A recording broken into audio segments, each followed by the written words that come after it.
Welcome to Home Story with Veronica. I'm Veronica Diquez, and today we're diving into the people, places, and decisions that make a house a home. You're watching Now Media Television.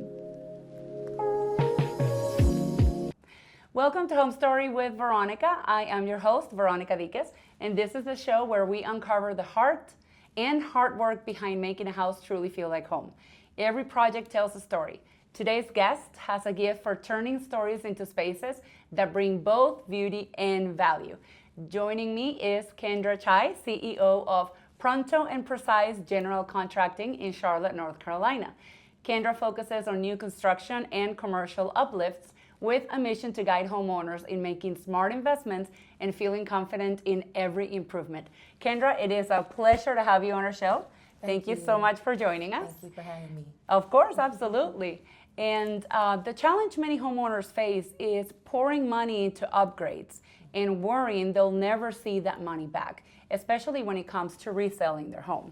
So which remodels usually give the highest return in value versus cost that you can suggest to the people that are watching the show? Sure. So I would say that's a little bit of a loaded question. It depends on who your audience is. Okay. Is the home intended for you and your family, or would you be looking to, sell? If that's the case, then the most important thing would be knowing your audience. Okay. And your area. You don't want to put too much into a home that's not surrounding the area if it's True. for others. True. So those are some of the most important things in staying in budget as far as finding the home that you're looking for. Is this for you or if it's for someone else? Because if it's for someone else, you don't want to go into it putting, your dream color cabinetry. Exactly. Or so much expensive tile in the bathrooms. You have to be very considerate of, just simplicity, Yep. Functionality, and just making sure that it appeals to the right audience. Exactly. So what I'm hearing is it really depends on what you're going to do with the house. Definitely. Some people want to buy a house that's their bridge home, meaning that house is going to allow them to buy a better house in the future when the value goes up. Correct. To those kind of people that are living in that house and they want to make sure, because I have a lot of clients like that. Okay. I'm going to live in this house a couple of years. What kind of things can I really start doing in this house that will bring me good value later on? Okay. So if it's a house that you've already occupied and you're familiar with the ins and outs, the less you do, the better. You just want to kind of stay up to date with any new cosmetic finishes, any new, add a little mulch or, just do small finishing upgrades as long as the bones of the house, i.e. the structure, any framing or anything, as long as you have no major issues, stay away from opening up any walls, expanding at all the footprint. I love tearing walls down. Yeah, which is great. Don't do it. Which is great if you want that open space and Yeah. and you're okay with spending a few thousand, but it's not necessary. Exactly. If you can come in and change the paint color, upgrade some finishes, even just do some hardware upgrades, Yes. it really, really, really takes the house a long way. Exactly. Completely agree. And how can homeowners decide whether to spend on trendy finishes like you were talking about or stick with timeless ones, the ones that protect the resale value, if you would? For me and what I've witnessed in my almost 15 years of this, I would say that it's better to do a mix of both. Okay. It's good to have a little bit of the traditional because you always have that grounding with any customer that comes. They're familiar with certain things like, old nooks that you can sit in the kitchen area or, things of that nature, original hardwood flooring. Yes. So you should do a mix. You can do a few modern upgrades and just make sure that the existing is really clean, really Okay. polished, because you get a lot of audiences that want a little of both. Right. Yes. So So to keep for it the simple. house to have some type of personality. That's right. You don't want Yes. to take away its character and make it artificial. Leave Yes. it how it is. Because also it's alarming if they see so much paint, so much changes. Right. It feels like you're trying to hide something. Exactly. Yeah. So less is more. Charlotte Yes. didn't lie about that. I love that. And what cost saving strategies do you recommend that don't compromise quality? Okay. As I mentioned, I would stay away from, tearing down any walls Okay. if it's not necessary. Structurally, you don't want to do too much if there are no issues. Most homes are really, really, really good. The bones are really good. The foundation is really good. You just have to pay attention to any old trees. I would take that We first just step. had that happen. Yep. Yes. Remove any old trees. That would Yes. be the most important that I would say. Can you explain why? Because a lot of people don't understand that part. Okay. So depending on the tree's location, height even, the tree could eventually grow enough to tower over the home, create shadowing in some of the areas because the sun would be, blocked in some areas. Also, trees have been here forever. So it's no telling where their roots have grown to. It could very well end up one day affecting either your sidewalk or your foundation to some degree. And just overall, it's not necessary to have trees really, really close to the house. They're good for privacy from the street or from neighbors, but you don't want a tree too close to your existing home. Yes. It becomes a problem after so long. And we had that happen. I had a buyer under contract on a house, and I called my wonderful and beautiful Kendra to check the house out because the inspector was a little bit concerned. And one of the feedback was that we had to take that tree out because the roots of the tree were starting to affect the actual structure of the property. Yes. So watch for those kind of things. What are the things that you were talking about? And sorry that I cut you off. No, you're fine. That are cost saving but very effective. Cost saving, very effective. You could also do minor touches to the bathroom and the kitchen. Those are the main areas. And you know Yep. best. If you need any pointers on what's in, Veronica's the go-to for that. And it seems that, if you can appeal to the woman, the house is sold. That is true. And we love a good kitchen and a good bathroom. Happy wife, happy life. That's right. That's right. We'll do the rest for you. So do small things in the bathroom. Maybe upgrade the tile just a smidge. Upgrade the finishes or the hardware. And then in the kitchen, you want to do the cabinetry. Or even if you don't change the actual cabinets, just paint color. Paint does so much. Paint and hardware finishes. Those Absolutely. are simple but really effective. I think I've painted my cabinet 4 times already since I moved. And you feel like a new house every time, It's right? a new house every time. And you change the hardware, and actually my friends come over. Oh, did you get a new kitchen? I'm like, Right. well, I kind of did with Yeah, all my to me. sweat and effort that I did. Now, and that's something that I wanted to ask you too, because some of the things you can do yourself, right? Yes. Some of the things we can get our hands on and do it. My painting would not be good enough to sell my house. Okay. Because when you open the cabinets, you can see the some. inside? Yes. Okay. And it's not perfectly painted because Yeah. I did it by hand and by roll, and it took me 3 days. But anyways, It works for you. yes. Yeah. As an agent, I can tell you, we can tell the difference when we walk into a house. And as a buyer, are they going to want to see that this was handmade and you still need to adjust things? Or are they going to want to use somebody that's going to do it professionally and actually make it look good, new? Right. Make it look like new is what I meant to say. What is your feedback on that? Have you helped clients do that kind of thing? Yes, and it's not a bad idea. I think it all depends on, like you were saying, what you're working on. I think you don't want to get too, proud and think you can knock out like an electrical panel moving or anything. Don't do that. Yeah. But minor things like changing out a light fixture, Yes. Covering, or even your outlet coverings. Hardware is very easy. Things like that are okay. Paint gets a little iffy. It can be iffy. Yeah, Especially but cabinets are not that easy to paint. it's not at all. No. But as long as you just kind of hold to the smaller things, because sometimes, even though it's smaller, it's very tedious. You have to be very attentive to detail.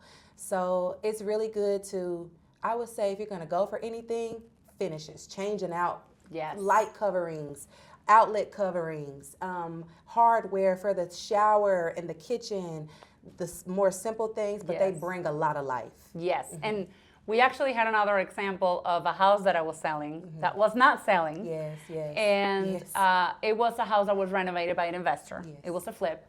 And we brought Kendra in because we were just not selling the house. And we actually had buyers who backed out after they did the inspection. And they did all of the new things. Yes. They did the new kitchen, they did everything, but the finishes were horrible. Yes. And people noticed That's right. whenever they walked into the house. What advice do you have on that? Because when you try to do it yourself, again, you don't necessarily finish it like it's the way that it's supposed to be finished. Yeah, I think that's kind of you've just got to know your strengths in that area Yeah. and know when to ask for help. Because, so me being a builder, cosmetics are something minor because they're an easy fix. I focus more on the bones. But when you're appealing to a client, that's all they see. You know, that's the makeup. You know, it's the finishing. So it has to be on point. So if there are any issues with paint or finishes, it is something that you should be willing to, you know, go in and rectify, because that is what builds your trust with the client, to let them know it's nothing wrong here. It's just a little touch up that needs to be done. And in most cases, it brightens them up, it reassures them, you know. So the best way to deal with those little things are just paying attention to what is not done correctly. Yes. Everything isn't noticeable. They won't notice the things that you notice. Yes, But, right. yeah. Yes. But the things that you do notice and are obvious, just be very honest and, you know, go in and make sure that those things are taken care Exactly. of. With a little help sometimes. Yes, and hey, once Kendra helped us, we were able to go under contract very quickly. easily. Yeah. They did the inspection, didn't even come back with any repair requests, nothing. Yeah. So it was wonderful. It's very important that you work with a licensed general contractor, truly, because I mean, they're going to pull the permits that are needed. They're going to really pay attention to exactly what needs to be done to make the house on point. That's right. All right, thank you so much. We're going to go Thank into you. our segment 2 actually in a little bit. And coming up, we're going to talk about one of the biggest homeowner concerns, finding a contractor you can truly trust. I know this is a pain point for a lot of people, and to agents as well, because we don't trust every contractor either. We got to do our due diligence to find the good ones. And Kendra's definitely a good one. So don't go anywhere. We'll be right back. We'll be right back with more stories, strategies, and inspiration to help you write your next home chapter. This is Home Story with Veronica on Now Media Television. And we're back. I'm Veronica Dinkins, and you're watching Home Story with Veronica on Now Media Television. Let's jump back into today's conversation. Welcome back to Home Story with Veronica. Want more of what you are watching right now? Stay connected to Home Story with Veronica and every Now Media TV favorite, live or on demand, anytime you like. Download the free Now Media TV app on Roku or your phone, iOS, and unlock nonstop bilingual programming in English and Spanish. On the move, you can also catch the podcast version right from our website at www.nowmedia.tv. From business and news to lifestyle, culture, and beyond, Now Media TV is streaming around the clock, ready whenever you are. We are here with Kendra, and in this segment, we're tackling one of the biggest worries for homeowners, hiring the wrong contractor. I think we've all done it, we've all been there, we've all cried. And it can mean poor workmanship, delays, wasted money. So let's get into how to choose wisely. The challenge many in the audience face is not knowing how to vet contractors properly and fearing they'll end up with a disaster. What criteria, Kendra, let me say her name right. What criteria, Kendra, that's a mouthful right there, do you use to recommend trustworthy contractors? Yes, so if there is any projects that I'm not firsthand on and I'm recommending someone to a homeowner, the first things you should listen for are just how you even feel with the vibe of a person. You shouldn't force a relationship. If meeting a contractor initially, you don't feel at ease, you should go with that gut because it's a reason. Also, you want to make sure you're doing your due diligence to ask about licensing and any expertise that they have outside of this. You don't want anyone that says, I know how to do. You want to make sure that these people are licensed to do, not just certified, but licensed. Yes. And you can, always reach out to the website, the county website or the state website to look for these contractors specifically to make sure that their credentials back what they're saying. Okay. And it is very, very important. Don't just use someone that's handy in the area. You want to make sure that they have, the proper insurance, because some things happen that are just beyond your guys' control, and it's best just to be covered in every way. Yes. So licensing and insurance is the best way to vet a contractor. Once you make sure those things line up, go with your gut. If the interaction isn't where you want it to be, back away. That's pretty telling every time. Absolutely. And I've done it too. And sometimes you have to chase contractors and it feels like you're doing them a favor. And it's just, be respectful. We get that some contractors are busy. But again, if you get that gut feeling and you're just not getting the right treatment from the beginning, that's probably not a good sign. Yes. Now, you mentioned something about being certified and being licensed. Yes. Can you explain to the regular audience when they're looking for a general contractor what question to ask or what the difference is? Sure. Being certified in this business, a lot of times you could take a lot of classes, a lot of courses, have a lot of field experience, so you're considered certified. Okay. However, until you take that state license test to actually put it on paper and verify what you know, how well you know these things, that is when you're considered a licensed professional. So there are a lot of people that work hand in hand with licensed professionals, but they aren't actually the professional that is the license holder. Yep. So those are the people that are more certified. It doesn't take away from their knowledge. It's just you want to make sure that you have someone that you can hold liable if anything goes wrong. Yes. And in that case, the licensed professional will be the one that you hold accountable. And if you have no license, a lot of people go with these handymen or, people that have been in the field. And then once they've given them $60,000, $70,000 and they have to try to chase them for their money, there's nothing that the law can really do to them. You could take them to court, but they've got to have the money to pay you. Yes, and then it's going to cost you to take them to court. It's going to cost you. Yes. So you've got to make sure to know the difference between certified and licensed. Every area doesn't require someone to be licensed, but you want to at least have a licensed general contractor. Yes. Because then they can steer you in the right direction and make sure they protect you in a way. Exactly. And another thing that's important that you really have to use a licensed general contractor is when you're pulling permits. Correct. When you're doing certain type of work at your home, whether it's electrical, plumbing, you're adding a structure, you're closing out the garage to make it a livable area, things like that. You can do it with a handyman if you're going to stay in the house forever. Right. And it's still not recommended. But the real problem also comes whenever you want to try to sell the house. Correct. And every decent buyer with a decent agent is going to ask, where are the permits for the work that was done to the house? You said you did this and this and this. I don't see the permits anywhere. How important are the permits and how do the permit processing protects the consumer? Yes, so if you are a homeowner, you can use the route of doing your own permits, but you're not too familiar 9 times out of 10 with the way that things go. You want to make sure that the scope of work has been identified correctly so that when you go to pull the permit, everything is recorded per the city. Like say you want to add on a new room. If you don't get that recorded, when you go to sell your house, you're losing out on that extra 40, 50 grand because it's not recorded by the county. People think that permits are a headache. It actually covers you. It actually gives you the most for your buck. Permits give you a record of everything that was done. So if you have to chase anything, to fix anything, you know where to start. So they're a little timely in the beginning, but as long as you know your scope of work and exactly what you want to tackle, it saves you so much headache in the long run. It's a paper trail of what you need. Exactly.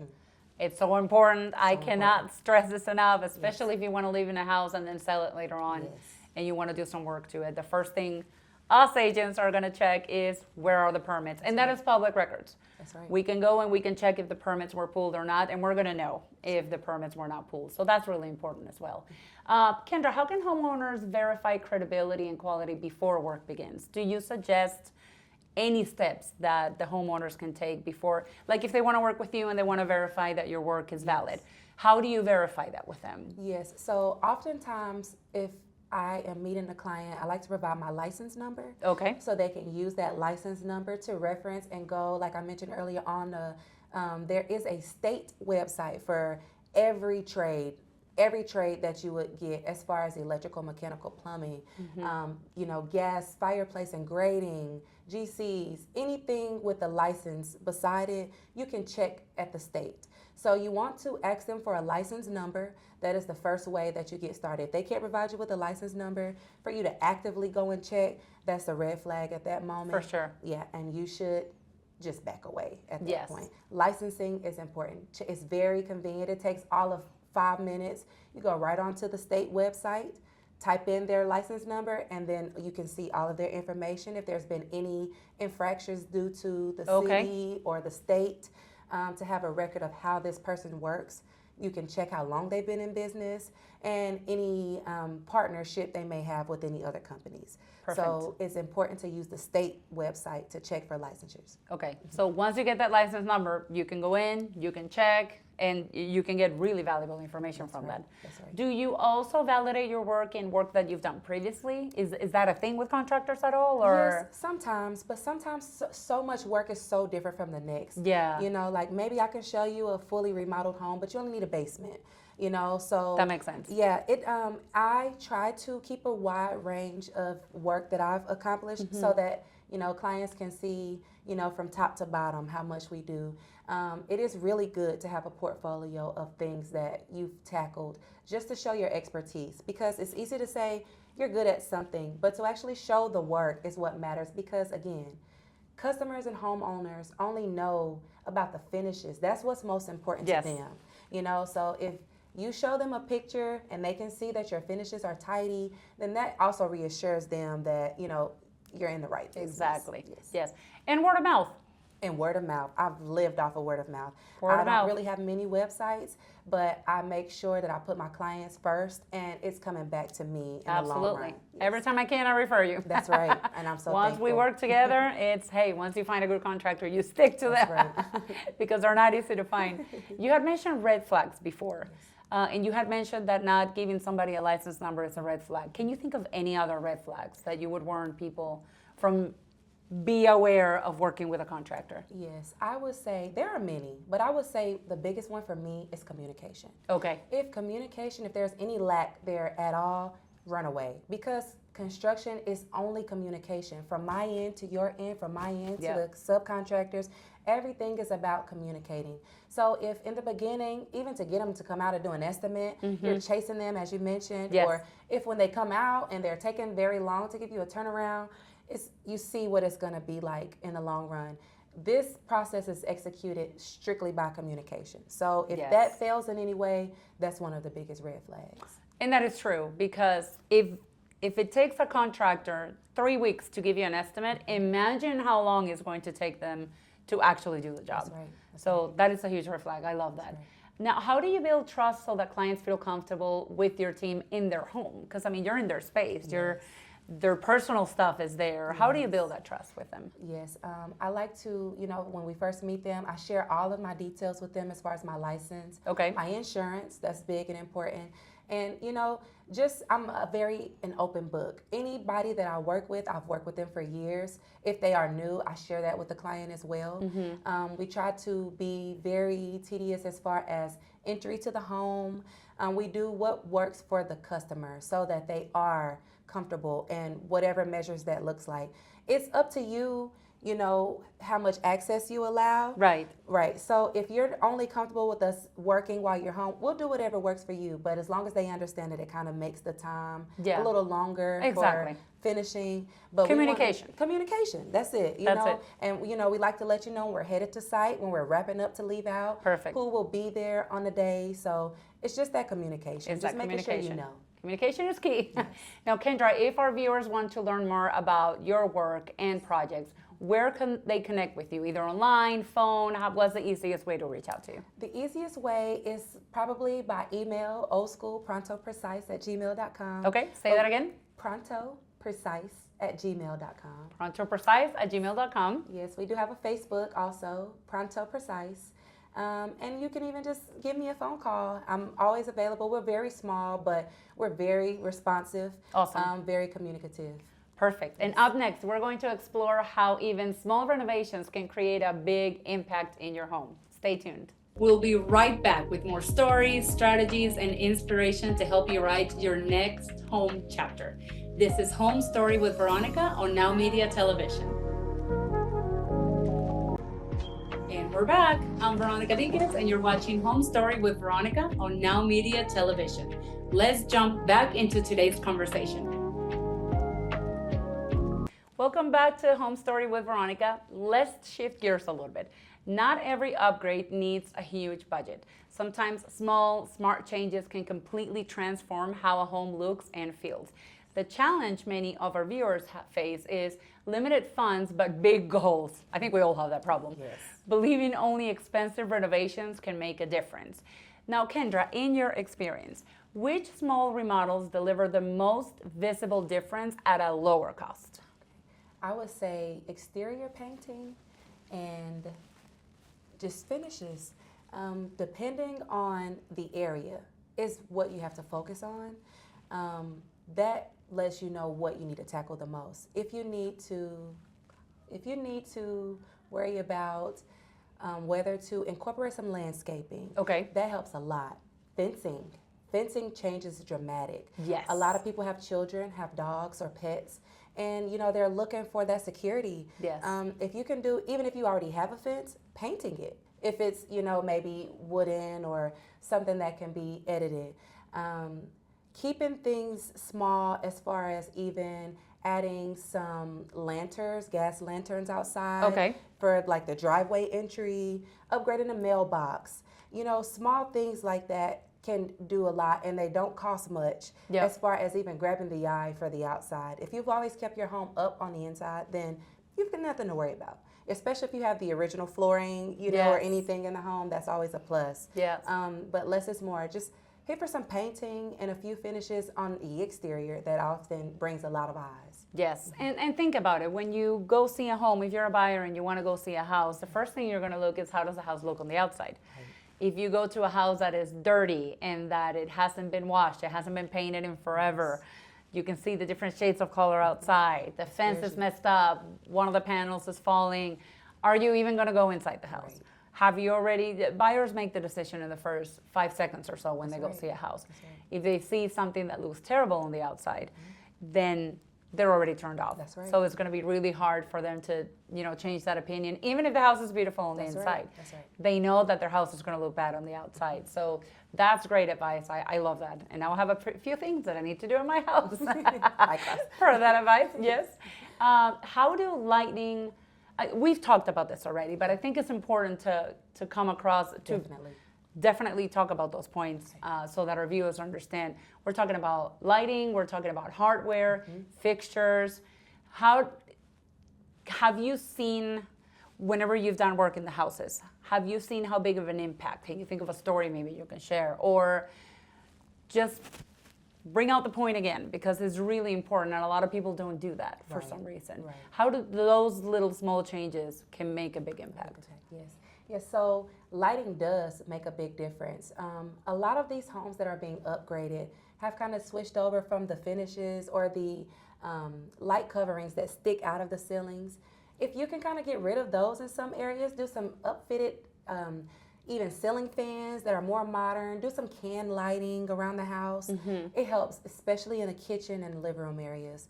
The lighting for the older, it just kind of makes the house seem bigger once you upgrade that, the electrical components of it, upgrading the outlet covers, small things like that to go with, the room's decor that will be, incorporated.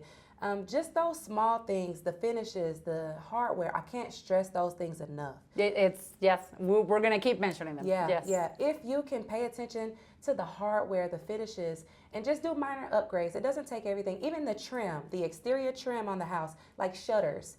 Maybe the shuttering is older, but just change the paint colors on Exactly. them.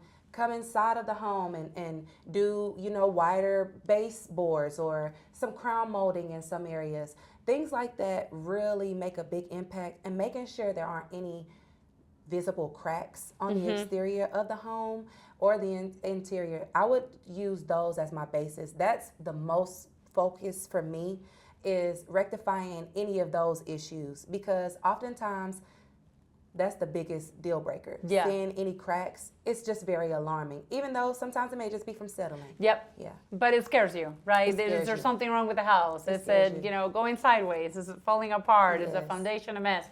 Once you see a crack, you want to make sure. Right, and that's like a house that you asked me to come out and take a look at one time. Very Yes. beautiful home, and there was a really bad crack in the sidewalk all the way across. And it was very alarming to the client that was interested.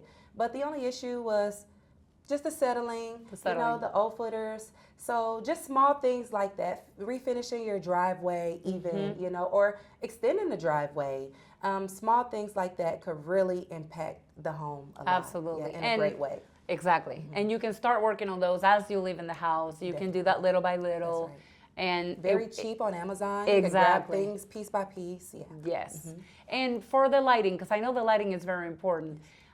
One of the things we recommend always as realtors is when we go in and we see yellow lights, change that and put the white lights. Yes. Is that the type of lighting that you work with as well? Yes, yes. I like to use, you know, the efflorescent lights, but also the safety lights that assist with, you know, any heat emitting off of them. Yes. That's kind of very important. They last longer, lower cost, and just put a light dimmer. So even though the lights may appear bright, just use a light dimmer so you can make the lights go to where you want, because that yellowing, the yellow that it gives off, it creates shadows in the homes. Yes. You know, it makes the home look older than what it is. Because everything looks yellow. Yeah. If you can do it, especially in the bathroom. Yes. Yeah. If you can do away with it and make, you know, just some subtle, nice white lighting and just add a few dimmers here and there, it does a big difference. Definitely. And the dimmers will give you that atmosphere, That's right? If you want it to look cozy or if you want it to look bright. Very important. I love that. Yes. I put dimmers everywhere in my house. And not expensive. It's not an expensive fix at all. Yeah. Nope. Make sure you don't electrocute yourself when you're doing it. That's right. I had a friend change one and oh my gosh. Oh, yes, big. Be careful. Don't change out any fixtures if you're not confident. It's always good to engage an electrical contractor. Absolutely. Anything electrical you don't want to mess with. Yes, Now, scary. Kendra, when is cosmetic work enough? Like, when do you turn from cosmetic into structural? Okay. Maybe some examples that you've seen, like the crack we were talking about. Yes. When do you make that turn into suggesting, hey, we need to do some structural work? That is not a DIY. That's not a do-it-yourself. Right. Yes. If there are any things that stand out in the house that seem to be structural, you need to engage a GC so they can advise you in the most cost-efficient way, because oftentimes you spend so much money trying to uncover the issue. Yes. But if you can bring in an expert, they know exactly what that issue is, what the scope of work would be to fix it, and you get right to the problem. So it's important to know what it is and who you're fixing it for. Cosmetic gets a little out of the hand when you're doing it for you. You have to pay attention to the area and, again, your audience. Yes. You know, make sure you're following what's in trend. But if it ain't broke, don't fix it. Yes. You know, so many times we hurt ourselves trying to go the extra mile when it's just fine as it is. You want to make sure that it's up to date and it doesn't look like anything that's alarming or something that is leading to a problem. Exactly. That's the biggest. You want to just touch up on any funky areas, anything that's alarming, but you don't want to put too much into it that is for you personally. Exactly. Yeah. Yes, I love that.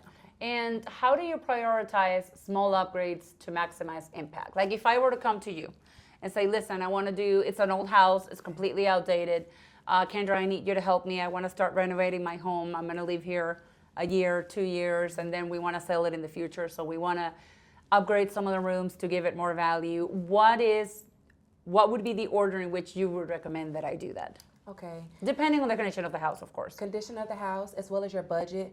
A lot of people get offended when people ask your budget, but I think it's very very important that you're honest about your budget, because it doesn't mean that things can't be done. It's just, how do we have to do them? What material shall we use? Oftentimes, a lot of homeowners think you have to go expensive, but there are a lot of affordable fixes that you can do, finishes that you can use that don't hit your pocket. So if you're fixing up a home, I would essentially check out the structure of the home to make sure that that's intact, because that's what you want to focus on the most. Yes. Is any structural issues. As long as the structure, the bones, the foundation, the framing of the home is good, then you can just add a little splash of paint here and there, upgrade a few finishes here and there, and then you'll be fine. But you don't want to start with painting if you need to fix your foundation. Yes. Yeah. So engage a contractor, engage some type of inspector to do a full walkthrough of the home, make sure everything is intact, and use that report to base what is important, as well as, you know, what people are looking for in the area. Yes, and we've had that happen. I mean, we live in a state where a lot of the houses have a crawl space. We don't have basements or anything No. like that here. Very little, very few Yeah. homes do. And a lot of the things, that's what happens, Yes. right? We have the homeowners who wanted to renovate the kitchen and they redid the bathrooms and they redid, the walls and everything. And then they put the house for sale and we go under contract and then we sell an inspector or a general contractor to check the foundation of the house and the crawl space to make sure everything is good. And it's a mess. It'll cost more to fix than the finishes you put in. Exactly, Yeah, exactly. And now you're talking about something structural, because finishes, somebody can go in and do their own finishes, right? But we are not going to go buy a house where the foundation is a mess, Correct. where you have issues with pillars at the bottom. So definitely have somebody check that for you before you start working on the rest of the house. Yes. Because it could also cost you a good amount of money to fix the foundation and everything, and now you spend all your budget on cosmetics, and now you can fix and provide a solid home. Yes. I always say don't be scared to engage an inspector or a contractor. Pay that little estimate fee for them to come out because it saves you in the long run. It saves you a lot of money in the long run. And hey, you want to live in a safe house while you're living there too. You Very definitely important. want to make sure. That's right. Something fall on your head. Yes, no. And the sooner you fix it, the less it's going to cost and right. the safer it's going to be. Right. All right, now coming up, we're going to talk about the flip side. Those big renovations can spiral into costly disasters if not managed well. Yes. We have seen that happen many times. Ooh, haven't we? You don't want to miss this, so we'll be right back. Cut. Oh my gosh, good thing I can see these numbers right here, know, because 'cause that what turned off on happened? me. We'll be right back with more stories, strategies, and inspiration to help you write your next home chapter. This is Home Story with Veronica on Now Media Television. And we're back. I'm Veronica Dinkins, and you're watching Home Story with Veronica on Now Media Television. Let's jump back into today's conversation. Welcome back to Home Story with Veronica. Don't miss a second of this show or any of your Now Media TV favorites, streaming live and on demand wherever and whenever you want. Grab the free Now Media TV app on Roku or iOS on your phone and enjoy instant access to our lineup of bilingual programming in both English and Espanol. Prefer podcasts? Listen to Home Story anytime on the Now Media TV website at www.nowmedia.tv. Covering business, breaking news, lifestyle, culture, and more. Now Media TV is available 24/7, so the stories you care about are always within reach. In this closing segment, we're tackling the big projects and the big fears that come with them. For many homeowners, mistakes feel inevitable, but with the right planning, disasters can actually be prevented. The challenge homeowners face is managing the risk of major remodels. From permits, we talked about that a little bit, and planning to unexpected setbacks, which happen a lot. Let me say that. Now, Kendra, in your expertise as a general contractor, what are some of the most common mistakes in large remodels, and how can they be prevented, in your opinion? I would say it is very important to just right off the bat engage a professional. So many times we use our eye to judge things, but it's just like, going to the doctor. You don't really know what's wrong to pinpoint it. You know where the pain is, but you don't know what the source of it is. So it's best to engage a GC initially. We are very good with identifying the scope of work. This is what helps you save money. Because if you go in thinking that, oh, I only need to paint, but in fact, it's a crack being caused by a stud poking out of the wall or something. That is something that only a GC would be able to identify. So you save yourself a lot of time, a lot of money, and a lot of misconceptions if you engage a professional in the beginning. Exactly. And can you think of any stories that have happened to you when you were doing a big remodel of some realistic setbacks that could happen? Yes. I will give you this nightmare home that Yeah. we just finished. Yeah. Very beautiful home in a nice area. Homeowners had already begun working on things. They wanted to upfit the basement area. This was the end of the project. We were working on the basement. Okay. And they weren't aware that there was no waterproofing existing in the home for that area. So, they're thinking that it just needed to be, we call it parched, but it's basically painting of the blocks for the basement. They were thinking that it just needed that cleaning and that parging. Okay. And I was able to see that it was actually the waterproofing that had never, I guess it maybe wore off after so Okay. long or wasn't installed correctly. It ended up being a super, super huge issue for the clients because it was affecting not only the foundation, but it was starting to get under the home. Ooh, and that's not good. It's not good at all. Once you start dealing with mold and water, it creates more of an issue than anything. So they were thinking, that the minor fix was the painting when it in fact was the waterproofing. Okay. So they spent so much money just to backtrack. We had to dig everything out, and start from scratch. So upon seeing that, we were able to assist them, for as cost effectively as we could. Yes, exactly. And rectify that issue. But it was really alarming because had they missed that, all the work that they just done to renovate the home above the basement would have been completely destroyed because that water travels up, Ooh. So yeah, it was a setback because we had to go back and fix what we had already thought we'd passed. Yes. But it saved them so much in the long run. They were happier, and it even made the house look a little bit better because we were able to, backfill it a little bit better, put a little bit more plants out there. Exactly. Yeah, so that was And for the very future, scary. if they ever wanted to sell that house and somebody was going to inspect it and notice that That's issue, right. then that would have been a big It's issue. already taken care of now. Exactly. It's not an issue anymore. That's right. The issue was solved. That's right. That's right. Yeah, we've experienced, when we've done work for our clients or when we recommend a general contractor for our clients, some of the things you can't see until you dig. That's right. Right? And when I say dig, I don't necessarily mean literally digging. Right. But when you open up a wall Uncover. because, exactly, you open up a wall because you're going to add some electric work and then you find that all of the electric work is a mess and the house is about to catch on fire. Yes. And now you need to change everything. So be realistic definitely when you are making this kind of big renovations that things can happen. That's right. Things can come up. When you are talking to a client, is that a step that is that a conversation that you usually have with them so that they know, hey, something might turn out, like if there's some things that you're going to work on that you can't physically see, that there could be surprises. Right. How is that handled from your end as a professional? Sure. So depending on what exactly the client needs, I like to sit down and discuss what they're looking for because depending on how deep you go, you may not uncover things. If we're only painting and doing cosmetic work, Exactly. we could very well just be fine. But if you want to open up, the kitchen to the living room and remove a wall or start doing any electrical movement, I let the client know upon our meeting that, it's nothing is written in stone. You don't know what you have behind these walls because, most homes have been here, 30, 40, 50 years. And the way they did things then is totally different. Oh my gosh, tell me about it. Yes. than how we do now, So I just kind of give them a disclosure before we sit down. If they come with a certain budget, I try to work with them as far as contingency fees.